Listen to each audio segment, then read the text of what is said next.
Everyone, welcome back. आज के हमारी एक्सप्लेनेशन है Thai series don't come home episode 3 की। तो चलिए वीडियो को स्टार्ट करते हैं। एपिसोड की शुरुआत होती है पास से, जहाँ पर बारी ने गन शूट किया था। उसने कबर्ड में शूट किया था। उसे पहले लगा था कि उसने मिन के ऊपर गोली चलाई है, लेकिन मिन को नहीं लगी थी। गोली ऊपर लगी थी, लेकिन मिन बहुत ही ज़्यादा डर गई थी और बहुत ही ज़्यादा रोने लगती है। और ये सोच के ना बारी बहुत परेशान होती है। बार बार फा और ते बोल रहे थे कि तुम अपने लड़की को लाई ही नहीं हो, यहाँ पर कोई भी तुम्हारे साथ नहीं आई है, तुम यहाँ पर अकेली आई हो। फिर वो बहुत ही ज़्यादा हेल्पलेस फील करती है और पागलों की तरह एक्ट करने लगती है। फिर वो ना चाहते हुए भी अपने हस्बैंड उताचाई को कॉल करती है। उताचाई बारी पे बहुत ही ज़्यादा भड़क जाता है और उसे बहुत ज़्यादा उल्टा सीधा सुनाने लगता है।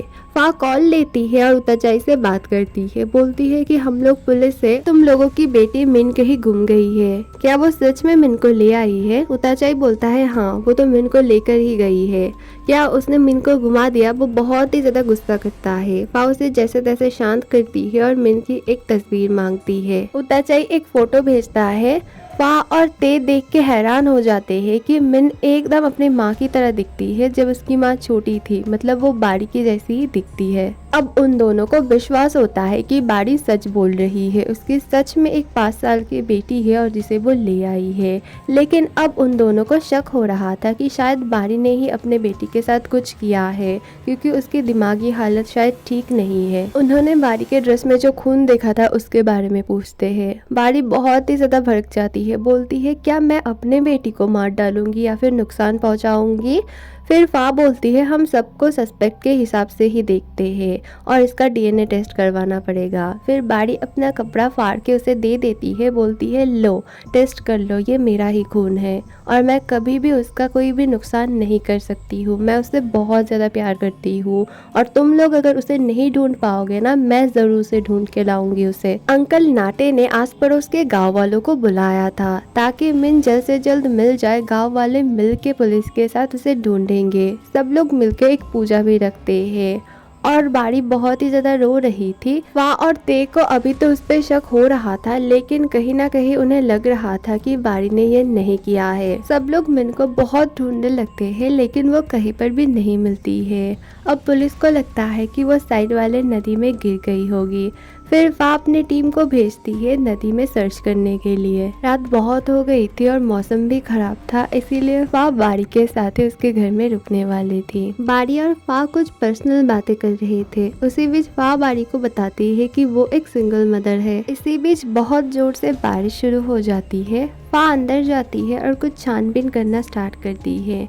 फिर वो एक रूम को देखती है जहाँ पर ताला लगाया हुआ था। अंधेरे में हम व्यूअर्स देखते हैं कि बारी के पीछे वही गोश्त घूम रहा था, लेकिन फा उसे नहीं देख पाती है। ते फा को कॉल करता है और बोलता है मिन कहीं पर भी नहीं मिली। तभी पीछे से कुछ पुलिस बोलते हैं एक बॉडी मिली है और ये सुन के फा बहुत ही ज्यादा डर जाती है और बारी भी रोने लगती है।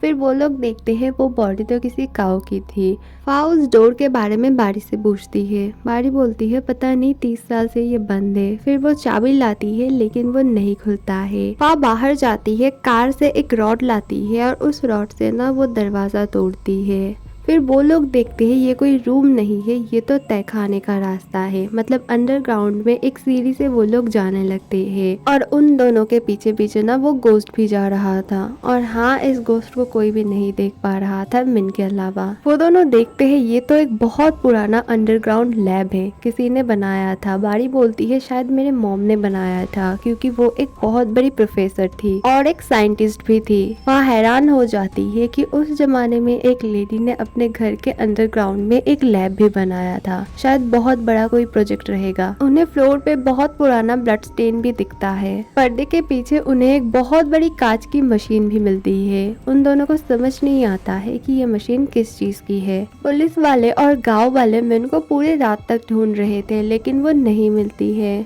सुबह फिर ते आता है और वो जाके उस लैब में घुसता है और सब कुछ टेस्ट कर रहा था। जो मशीन थी वो टूटी हुई थी और उस पे भी ब्लड स्टेन थी और इसी वजह से ते उस ब्लड को ना डीएनए टेस्ट के लिए भेज देता है। फिर वो लोग एक चीज नोटिस करते हैं कि मशीन के ऊपर एक राउंड सा एरिया है जो जल चुका है। फिर वो लोग उसके ऊपर वाले फ्लोर पे जाते हैं जो लिविंग रूम था। वहाँ पर भी एक राउंड सा फ्लोर ऐसे जला हुआ था और उस निशान को ना कारपेट से छुपाया गया था और उसी के ऊपर दिखता है सेम टू सेम निशान। वो लोग ऊपर वाले फ्लोर पे जाते हैं और वहाँ पर ना मिन का रूम था और वो लोग देखते हैं कबर्ड के नीचे भी एकदम सेम टू सेम निशान बना हुआ है और कहीं पर भी ये निशान नहीं मिलती है। एक आदमी की फोटो थी। बारी सबको बताती है कि ये उसके मदर के ना ग्रैंडफादर है जिसने इस घर को बनाया था और ये थाईलैंड से नहीं थे, ये एक पोर्तुगीज इंसान थे। पुलिस और थोड़ी छानबीन करती है। अचानक फा की तबीयत बिगड़ जाती है। फिर उसे याद आता है कि उसका एक डॉक्टर का अपॉइंटमेंट है। वो लोग गेट के पास एक लग्जरी कार को नोटिस करते हैं और फिर वो कार चली जाती है। फा समझ जाती है कि गांव वाले की कार तो नहीं हो सकती क्योंकि ये बहुत ही महंगी कार है। ऊपर से बारी भी उस कार को देख रही थी। वो पहचान जाती है कि ये उसके हस्बैंड की कार है। ते उसके साथ जाना चाहता था लेकिन फा उसे मना कर देती है। वो अकेली चली जाती है। वो अकेले ही डॉक्टर से मिलती है। फिर वो बाहर जाती है। दानाई उसके लिए वेट कर रहा था। वो दानाई से मिलती है। दानाई बहुत ही ज्यादा एक्साइटेड था अपने बच्चे के लिए। वो बार बार क्वेश्चन पूछ रहा था, ये क्या है, वो क्या है। वो बोलती है तो तुम खुद क्यों नहीं आ गए, तुम्हें अगर इतनी ही पड़ी थी तुम डॉक्टर के पास क्यों नहीं गए। फिर वो बोलता है मेरे पास ढेर सारे काम हैं और तुम तो जानती हो अभी मैं पब्लिक नहीं कर सकता हूँ। हाँ, बहुत ही ज्यादा सैड हो जाती है। फिर वो अपने घर आती है। ते बारी से माफी मांगता है कि सॉरी हम आपकी मदद नहीं कर पाए और हमें सर्च ऑपरेशन यहीं पर रोकना होगा। फिर वो गाँव वालों और पुलिस को भेज देता है। बारी बहुत सैड हो जाती है और मिन को खोजने की आखिरी उम्मीद भी उसकी चली गई थी और दूसरी तरफ फा भी बहुत ज्यादा सैड थी। फिर वो हिम्मत करती है, उठती है और अपने लिए खुद काम करना स्टार्ट करती है, जैसे कि बच्चे का झूला बनाना वगैरह वगैरह। वो बोलती है अब से मैं तुम्हारा ख्याल खुद रखूंगी। बारी को अपने घर से कुछ आवाज आती है। वो सोचने लगती है शायद वो मिन है। फिर वो नंबर लेती है अपने पॉकेट से जो फा ने उसे दिया था। फिर वो फा को कॉल करती है और नंबर अपने पॉकेट में ही रख देती है। फा को वो बोलती है कोई है मेरे घर में। फा उसे बार बार मना करती है कि कमरे से मत निकलो, मैं अभी आ रही हूँ, शायद कोई और है, शायद तुम्हें नुकसान पहुँच सकता है। वो बोलती है नहीं नहीं, शायद ये मिन है, मुझे मिन के पास जाना ही होगा। बारी उसे बताती है कि उसके पास एक गन है अपने प्रोटेक्शन के लिए। बारी हर जगह मिन को ढूंढना शुरू करती है। फा कॉल पे बोले जा रही थी कि तुम ऐसा मत करो, मैं आ रही हूँ, फिर मिलके ढूंढेंगे, लेकिन बारी उसका कोई भी आंसर नहीं देती है। बारी नीचे तहखाने में जाती है और वो सीढ़ियों से गिर जाती है और उसे बहुत चोट लगती है। तभी उसे आवाज आती है कि ऊपर मिन हाइड एंड सीक खेल रही है और काउंट कर रही है। वो ऊपर जाती है। वो मिन को देखती है। मिन ने मास्क पहना था। बारी समझ जाती है कि ये मिन ही है। वो मिन के पीछे पीछे जाती है। बार बार मिन कहीं पर गायब हो जा रही थी। वो मिन के रूम में जाती है और देखती है बेड और सारी चीजें ऊपर की तरफ उठी हुई है हवा में और ये देख के वो बहुत ही ज़्यादा घबरा जाती है। बेड तो टूटा हुआ था लेकिन ऊपर कैसे उठा।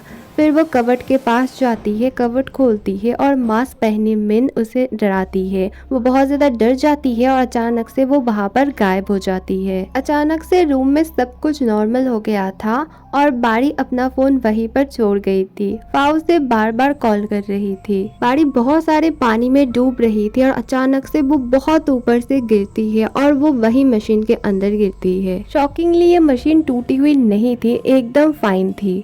उसे होश आता है। वो अपने सामने एक लेडी को देखती है। ये लेडी बारी को हैरानी से देख रही थी एंड ये लेडी और कोई नहीं है, ये बारी की मदर है। इनका नाम है पानीदा। एपिसोड 3 यहीं पे खत्म होती है। अभी तक देख के लग रहा था कि ये सीरीज एक हॉरर मिस्ट्री थ्रिलर पे बेस्ड है, लेकिन इसके बाद वाले एपिसोड्स में ना इसके असली राज खुलने वाले हैं। ये एक टाइम ट्रेवल के ऊपर है और बहुत ही अमेजिंग सीरीज है। तो एपिसोड 4 बहुत जल्द लाऊंगी, थोड़ा सा वेट करना। Thank you for watching, bye.